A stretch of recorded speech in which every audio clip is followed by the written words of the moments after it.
যে আল্লাহ পাক কষ্ট দিয়েছে, আল্লাহ তুমি কষ্ট তুমি দূর করে নিও, কষ্ট আর দিয়ে না, দুনিয়াতে ঘুরে আর কষ্ট দিয়ে না।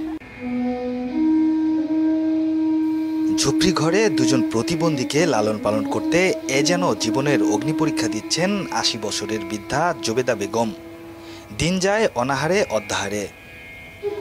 বলছিলাম সিরাজগঞ্জের তারাস উপজেলার ভোগমাল গ্রামের ৮০ বছরের বৃদ্ধা জবেদা বেগমের অসহায়ত্বের কথা।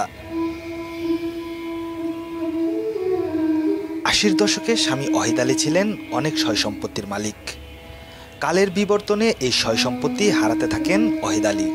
২০০১ সালে স্বামীর মৃত্যুর পর সয় সম্পত্তি লিখে নেন ছেলেরা। ফলে আর্থিকভাবে নিঃস্ব হয়ে পড়েন ৮০ বছরের বৃদ্ধা জবেদা বেগম। বৃদ্ধা জবেদা বেগমের মেয়ে সাজেদা খাতুনের বিয়ে হলেও বছর খানেক পর সংসার করার পর মানসিক প্রতিবন্ধী হয়ে পড়েন। ফলে শ্বশুর বাড়ি থেকে ফিরে আসতে হয় মায়ের কাছে। বৃদ্ধ মা বিভিন্ন জায়গায় চিকিৎসা করিয়ে ফলাফল না পেয়ে মেয়েকে ঘরে শিকলে বন্দী করেন। এরপর শারীরিক প্রতিবন্ধী মেয়েকে মায়ের কাছে রেখে যান জবেদা বেগমের আর এক মেয়ে। নানা রোগে আক্রান্ত জীর্ণশীর্ণ শরীর নিয়ে যেখানে ৮০ বছরের বৃদ্ধা জবেদা বেগমের চলাই দায়, সেখানে পালতে হচ্ছে প্রতিবন্ধী দুই মেয়েকে। এ যেন ছবি বা নাটকের গল্পকেও হার মানায়। ঝুপড়িঘরে দুজন প্রতিবন্ধীকে লালন পালন করতে এ যেন জীবনের অগ্নি পরীক্ষা দিচ্ছেন ৮০ বছরের বৃদ্ধা জবেদা বেগম।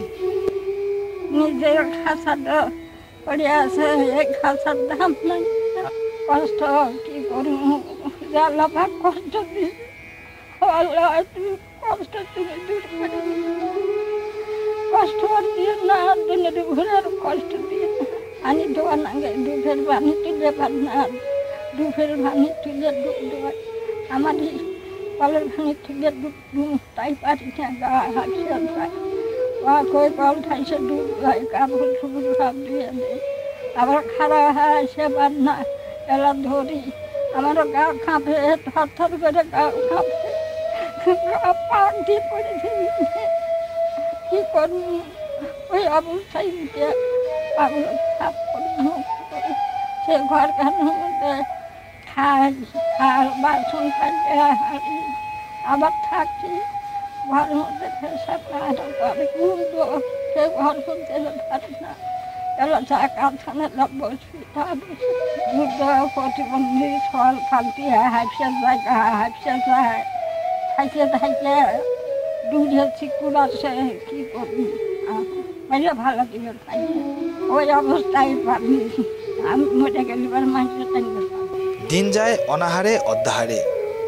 সমাজের সাহায্যই দুই প্রতিবন্ধী এবং ৮০ বছরের বৃদ্ধ। তো আসলে এখন যে পাগলের যে দুইটা প্রতিবন্ধী এখন সে পালতেছে, তা আসলে প্রতিবন্ধী তো পালা খুবই কঠিন একটা মানুষের জন্য, আর সে নিজেই তো প্রতিবন্ধী, তাকে আর কি বলা যায়, এখানে তো বলার মতন কেউ নাই, আর এখানে এদের সাহায্য করার মতনও কেউ নাই, প্রতিবন্ধীকে নিয়ে একটু হেল্প টেল্প করা এইরকম কোনো কিছুই তাদের নাই। তো এখন সে মরা, তা আবার দুইটা মরা টানে। তো এখন এই অবস্থাতে এখন যদি কোনোভাবে যদি সরকার সহায়তা করতো তাহলে হয়তো তার জন্য সুবিধা হতো। আর জীবন তো এখন বলতে বললে খুবই কষ্ট। বৃদ্ধ একমাত্র এই পরিবারের খাটনিদার, উনি কিন্তু ঠিক মতো চলতে পারে না। ওনারে কিনছে আরও দুইটা মেয়ে, একটা নাতিকে পালতেছে আর একটা ওনার মেয়েকে পালতেছে। এমন অবস্থায় বোঝা যায় যে ওই মেয়েগুলো যদি ভালো থাকতো, হয়তো বা যে সময় যে সিচুয়েশনটা দাঁড়াইছে, হয়তো এই বৃদ্ধকেই উনি পালন করতো। কিন্তু বিধাতার খেলা, যেহেতু বড় মেয়ে আল্লাহ পাগল বানাইছে, আর মা যেহেতু জীবিত আছে, এখন মার কি পালন করতে হবে। সিরাজগঞ্জ থেকে দি সার্চ।